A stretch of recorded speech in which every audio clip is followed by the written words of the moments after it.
नमस्कार दोस्तों, कैसे हो आप लोग? सब मस्त।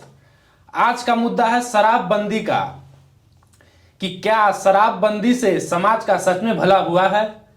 क्या शराबबंदी से महिलाएं अब ज्यादा सुरक्षित फील कर रही हैं? क्या शराबबंदी से बिहार राज्य सच में राम राज्य घोषित हो गया है? तो चलिए शुरू करते हैं। हर्ष, नमस्कार। शराब को आप कैसे देखते हैं? शराब आंख से नहीं, मतलब शराब का मुद्दा को आप कैसे देखते हैं? इससे पहले कि हम लोग शराब पे बात करें, शराबबंदी पे बात करें, इससे पहले शराब की बात कर लेते हैं। शराब, शबाब और जाने न कितने चीज़ें, इन पे कितनी शायरियाँ लिख दी गई, कितनी किताबें लिख दी गई, कितने माहौल बना दिए गए और कितनों के घर लुट गए। गालिब का वो शेर भी है जिसमें वो शराब की तारीफ करते नहीं थकते हैं, और हरिवंश राय बच्चन भी कहते हैं कि मंदिर मस्जिद बैर कराते और प्रेम कराती मधुशाला। तो इसका तात्पर्य ये नहीं है कि शराब जो है वो अल्टीमेटली एक खराब चीज़ है। शराब खराब चीज़ है कि नहीं है, ये डिसाइड करने वाले एक समाज के तबके ने कहा कि शराब को खराब दृष्टि से देखा जाए, क्योंकि इससे अत्याचार बढ़ जाता है। इससे लोग जो है सड़कों पे लौटने से स्टार्ट कर देते हैं, सड़कों पे विद्रोह हो जाता है। अब ये अलग चीज़ है कि शराब के अलग अलग मायने अलग अलग परिप्रेक्ष्य में देखे जाते हैं, लेकिन इसका मतलब ये नहीं है कि शराब हमेशा ऐसे एक खराब चीज़ ही रही है।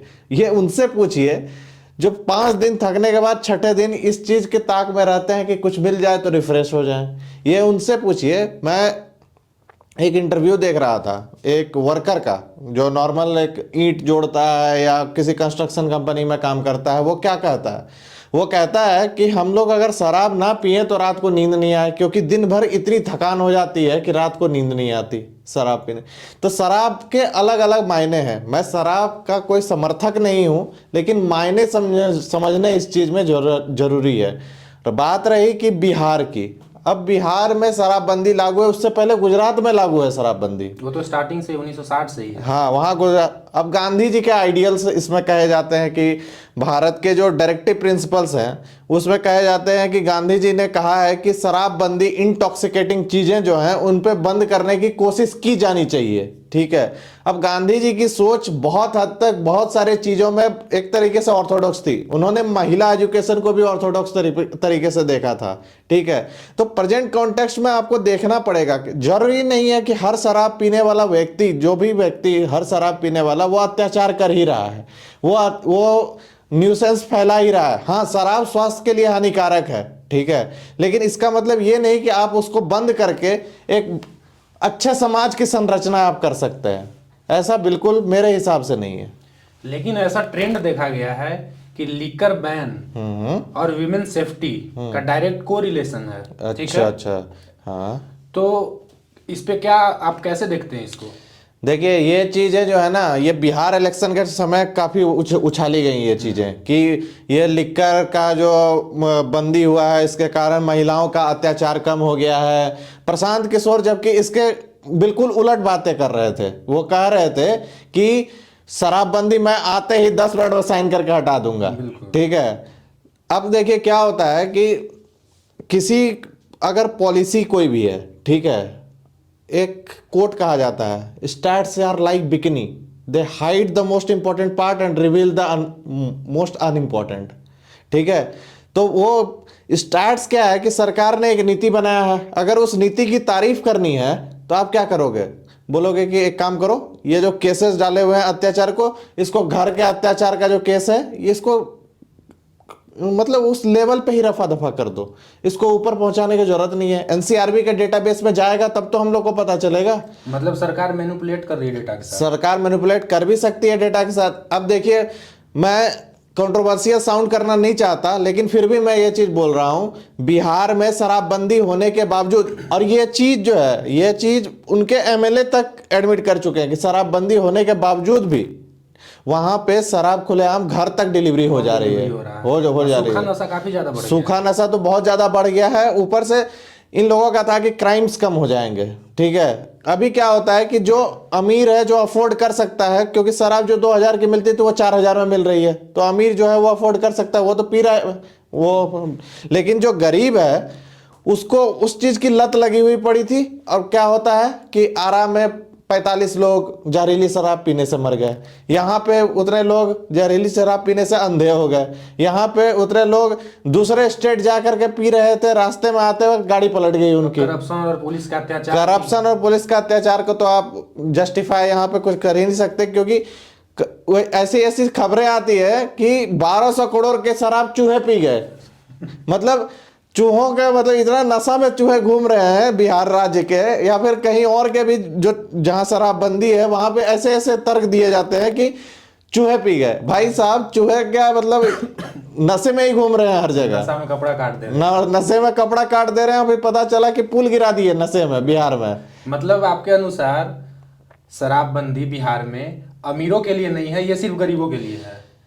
इसको गरीबों के लिए भी, मतलब ये गरीबों का तो एक साधन बन गया है प्रताड़ित करने का। ये कोई पुलिस वाला पकड़ लेता है किसी गरीब को, अब क्या है, अब वो गरीब आदमी जाता है थाने पे, ठीक है, उससे 500, 1000, 2000, 10,000 तो ज़्यादा हो गया, 2000 रुपए की घूस मांगी जाती है, ठीक है। या फिर दूसरी चीज़ ये भी है कि बिहार राज्य जो है, ठीक है, एक गरीब राज्य है। मैक्सिमम आबादी जो है गरीबों की है, ठीक है। और गरीबी में क्या है कि मैक्सिमम लोग मजदूरी वगैरह करते हैं, और पहले भी मैंने कहा है कि मजदूर इतने थक जाते हैं दिन में कि उनको कुछ ना कुछ रिफ्रेशमेंट चाहिए। शराब रिफ्रेशमेंट, अब शराब उनके लिए एक रिफ्रेशमेंट का साधन हो सकता है। अब ये जरूरी नहीं है, मैं ये बिल्कुल नहीं इस चीज़ पे ये कह रहा हूँ कि शराब जो है वो समाज को एक समरसता की तरफ बढ़ा रही है, वायलेंस कम कर दे रही है, लेकिन ये भी प्रूव नहीं हो पा रहा है कि समाज में शराबबंदी के कारण कोई भयंकर विकास हो गया, कि बिहार न्यूयॉर्क बन गया या बिहार एकदम कनाडा बन गया। ये बिल्कुल भी इस तरह के संस्थागत चीज़ों से बिल्कुल भी कुछ होने वाला नहीं है। दूसरी चीज है कि आप नीति तो बना देंगे, नीति बनाने के बाद इम्प्लीमेंटेशन आपका कहाँ है, जैसा मैंने पहले भी कहा कि इम्प्लीमेंटेशन कहाँ है।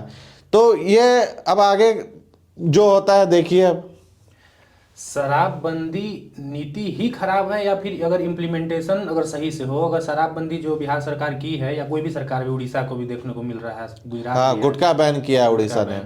तो अगर मतलब ये नीति ही खराब है, या फिर अगर बंद किया जाए तो इसको सही से इम्प्लीमेंट किया जाए, तो आप क्या चाहते हैं, मतलब बंद ही ना हो? देखिए, इकोनॉमिक्स में एक नियम है, ठीक है, उसको ग्रेसम्स लॉ कहते हैं, कि अगर किसी चीज को आप बैन करोगे और मार्केट में उस चीज की डिमांड है तो उसकी ब्लैक मार्केटिंग चालू हो जाएगी, ठीक है। और ब्लैक मार्केटिंग आरबीआई भी देख चुका है अपने केस में, और आज तो बिहार देख ही रहा है। जो मैं पहले भी एग्जांपल दे चुका हूँ कि 2000 की चीज 4000 में मिल रही है। तो ऑर्गेनाइज्ड क्राइम हो गया, एक तरीके से ये ऑर्गेनाइज्ड क्राइम ही है। और दूसरी बात रहा है कि गुटखा बैन और ये सब चीज बैन, इसमें बहुत मार्केटिंग कंपनी, मतलब जो गुटखा बनाने की कंपनी है क्या खेलती है, ठीक है। रजनीगंधा जो है वो टोबैको प्रोडक्ट नहीं है, वो फ्रूट प्रोडक्ट है, वो माउथ फ्रेशनर के कैटेगरी में आता है। लेकिन जैसे ही आप जाएंगे किसी शॉप पे तो रजनीगंधा के साथ वो तुलसी का पैकेट भी दे देगा आपको, ठीक है। वो जानते, किसी को नहीं पता है कि वो उसका सेल, सबको पता है कि वो तंबाकू है, उसका सेल बैंड है, लेकिन आप जाएंगे तो रजनीगंधा के साथ आपको तुलसी का पैकेट दे देगा वो। ये हर जगह ऑर्गेनाइज तरीके से ये चल रहा है। हर चीज की ब्लैक मार्केट बैन करना बिल्कुल सोल्यूशन नहीं है मेरे हिसाब से। तो जब इतना ही अगर शराबबंदी से इतना ही प्रॉब्लम है, इकोनॉमिकली प्रॉब्लम आ रहा है, या फिर ब्लैक मार्केट बढ़ जा रहा है, सूखा नशा बढ़ जा रहा है, हाँ। और प्रशांत किशोर इसको इतना ज़्यादा एडवर्टाइज किए अपने इलेक्शन कैंपेन के दौरान, फिर भी बिहार का जो जनता है वो क्यों नहीं समझी, स्वीकारा नहीं। मतलब धर्म और जाति समीकरण इनके आगे ये मुद्दा नहीं टिका, क्यों नहीं टिका? बिहार की जनता को आप कैसे फिर देखते हैं? अब देखिए, इसमें पहली चीज तो मैं यह बोलूंगा कि उनकी पार्टी नहीं थी। इसमें बहुत सारे फैक्टर्स आ जाते हैं। उनकी पार्टी नहीं थी, उनको जो रिस्पांस मिलना चाहिए था वो नहीं मिला, ये बहुत सारे फैक्टर्स है। अब बात है कि शराबबंदी को वो ट्रैक्शन क्यों नहीं मिला, ठीक है। इसमें सबसे बड़ा चीज ये है कि बिहार का जो पब्लिक है, ठीक है, वो आज भी बेसिक नेसेसिटीज के लिए जूझ रहा है, ठीक है, वो लग्जरी के लिए नहीं जूझ रहा है। तो अगर आप सीधा सीधा इस चीज को मुद्दा बना देंगे कि हम आके ये हटा देंगे और बाकी चीजों पे आप उतनी नेसेसिटीज पे उतने ध्यान नहीं देंगे, दूसरा कोई आएगा बोलेगा ये 10,000 रुपया लो और तुम अपने नेसेसिटीज को पूरा करो, तुम बिजनेस करो, ये करो, तो एक वक्त के लिए आदमी जो है वो ये भी सोचता है, ठीक है, कि अगर हमको ब्लैक मार्केट में उपलब्ध हो ही जा रहा है तो हम क्यों ही दूसरे को देखें। मतलब अगर मेरे को ब्लैक मार्केट में ये चीज़ मिल जा रहा है, थोड़ा पैसा ही ज़्यादा लग रहा है, लेकिन अभी मेरी बेसिक नेसेसिटीज की जो चीज़ें हैं वो मिल जा रही हैं, तो कुल मिलाकर बात यही रही बिहार के इलेक्शन में। ठीक है, प्रशांत किशोर नहीं कर पाए इस चीज़ को टैकल नहीं कर पाए, या फिर उनको उनकी समझ में थोड़ी दिक्कत थी, ठीक है।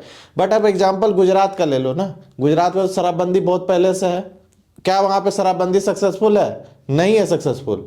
वहाँ पे भी मिलते हैं लिख कर के मतलब ये सारे वहाँ पे लोगों को एक्सेसिबल है लिख कर। और गुजरात का पॉलिसी का देखिए ये चीज कि गिफ्ट सिटी है वहां पे, तो ठीक है, और गिफ्ट सिटी में इन्वेस्टमेंट को अट्रैक्ट करने के लिए इन लोगों को लिखकर चालू कराना पड़ा है, ठीक है। लिखकर का पावर को अंडर एस्टिमेट नहीं करना चाहिए। लिखकर हो सकता है कि आपके स्वास्थ्य के लिए हानिकारक हो, लेकिन हर चीज को अगर लिमिट में लिया जाए, हर चीज को दवा के तरह लिया जाए तो वो भी दुआ के तरह काम करती है।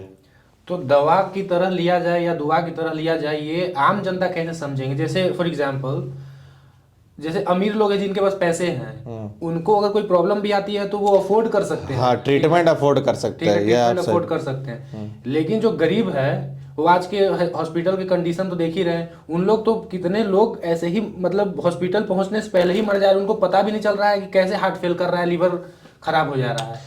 तो इस मुद्दे में मैं आपके साथ हूँ। आप कुछ बोल रहे थे, तो इसको कैसे देखते हैं? मतलब अगर गवर्नमेंट अगर साथ दे रही है, क्योंकि कोई तो रेगुलेट करेगा ना इसको, कंप्लीट बैन करना उचित नहीं है, या फिर कोई सरकार रेगुलेट करे और समाज की तरफ से आए कि भाई आप जो सरकार है वो रेगुलेट करेगी और जागरूकता करेगी। सरकार के जागरूकता अभियान की बात कर रहे हैं आप। देखिए एक चीज और है, अब जैसे मैं ये बात कर रहा हूँ ना, तो एक मुद्दा और आता है कि ड्रग्स भी तो हानिकारक है, ठीक है। ड्रग्स और आम जनता भी, बिहार में काफ़ी ड्रग्स का प्रभाव भी देखा जा रहा है, या फिर और भी जगह पे। तो ड्रग्स तो उनको भी क्या अनबैन कर दिया जाए क्योंकि वो भी ब्लैक मार्केट में बिकेगा? नहीं।